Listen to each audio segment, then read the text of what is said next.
BTV, ఇది మీ TV. అది సాధ్యమని నిరూపించేదానికోసం మేము పనిచేస్తాం. మీరు ఆలోచించాలా, 5 కోట్ల మంది తిరగబడతారా, బానిసలుగా ఉండిపోతారా? 54 రోజులే టైం. ఈ 54 రోజుల్లో మా బాధ్యత మేము నెరవేరుస్తాం. ఏదైతే మిత్రులు సురేష్ కుమార్ గారు చేశారో అలాంటి పుస్తకాలు రాసేవాళ్ళు రాసినప్పుడు దీన్ని ఒక అకాడమిక్గా నేను తీసుకోవడం లేదు. ఏదో మా మీటింగ్లు పోయేటప్పుడు ఒకసారి రెఫర్ చేసుకుంటే మాకు కావాల్సిన సబ్జెక్ట్ వస్తుందని కాదు. ఈ రాష్ట్ర భవిష్యత్తు ఆకాంక్షించే ప్రతి ఒక్క వ్యక్తి ఆలోచించాలి, ముందుకు రావాలి. మా బాధ్యత మేం చేస్తాం, మీ బాధ్యత మీరు చేసి ఇలాంటి దుర్మార్గులు, ఇలాంటి వ్యక్తులు రాజకీయాల్లో శాశ్వతంగా ఉండకుండా ఉండడానికి ఏం చేయగలుగుతారో చేస్తే మన పిల్లల భవిష్యత్తు బంగారు భవిష్యత్తు అవుతుంది. లేకపోతే అందరం ఇబ్బందుల్లో పడతాం. ఈ పుస్తకం దానికి ఒక స్ఫూర్తి కావాలని మరొక్కసారి మనస్ఫూర్తిగా కోరుకుంటున్నా. ఇప్పుడే చూశా, మా వాళ్ళు చెప్పారు ఇప్పుడు ఒక మాట. ముఖ్యమంత్రి ఒక సభలో మాట్లాడుతూ చొక్కా చేతులు మడతబెట్టే సమయం వచ్చింది. చొక్కా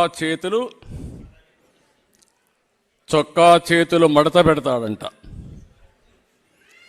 నువ్వు మీ వైసీపీ కార్యకర్తలు చొక్కాలు మడత పెడితే మా టీడీపీ కార్యకర్తలు, జన సైనికులు, ప్రజలు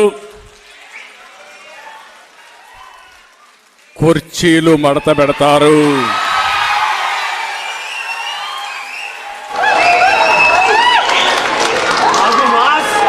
మళ్ళీ చెబుతున్నా,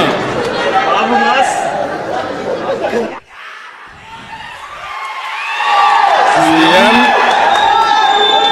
ఈరోజు సభలో మాట్లాడుతూ చొక్కా చేతులు మడత పెట్టే సమయం వచ్చింది. నువ్వు మీ వైసీపీ కార్యకర్తలు చొక్కాలు మడత పెడితే మా టీడీపీ కార్యకర్తలు, జన సైనికులు, ప్రజలు కుర్చీలు మడత పెడతారు. అందరూ కుర్చీలు మడత పెడితే ఏమవుతుందో తెలుసా? జగన్ రెడ్డి నీ కుర్చీ లేకుండా పోతుంది. నువ్వు ముఖ్యమంత్రి హోదాలో ఉన్నావు. ఎన్నికలంటే ద్వంద్వ యుద్ధం. చొక్కాలు, చేతులు కుర్చీలు మడత పెట్టడం కొట్టుకోవడానికి కాదు. ఆ విషయం గుర్తుపెట్టుకొని ప్రవర్తిస్తే మేము కూడా గౌరవంగా ఉంటాం. కబద్దార్, జాగ్రత్తగా ఉండమని మరొక్కసారి సభ ద్వారా హెచ్చరిస్తున్నా.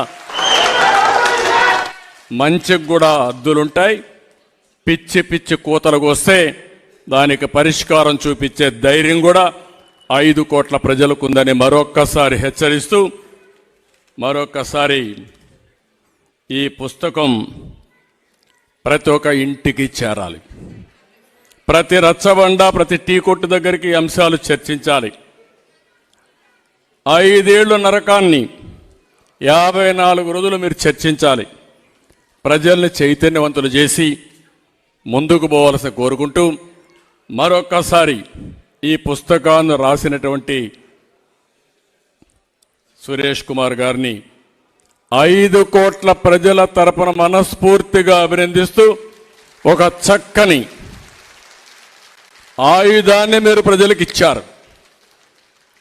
మీ విధ్వంసం ద్వారా ప్రజా చైతన్యాన్ని రగిల్చారు, ప్రజాస్ఫూర్తిని కల్పించారు.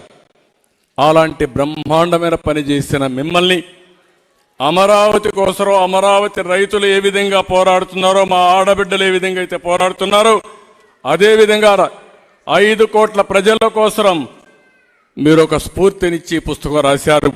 మిమ్మల్ని కూడా జాతి గుర్తుపెట్టుకుంటుంది. దానికి మనస్ఫూర్తిగా అభినందిస్తూ, మరొకసారి అందరూ కూడా వారికి అభినందన తెలియజేసుకుంటూ సెలవు తీసుకున్నాను. జై హింద్, జై హింద్.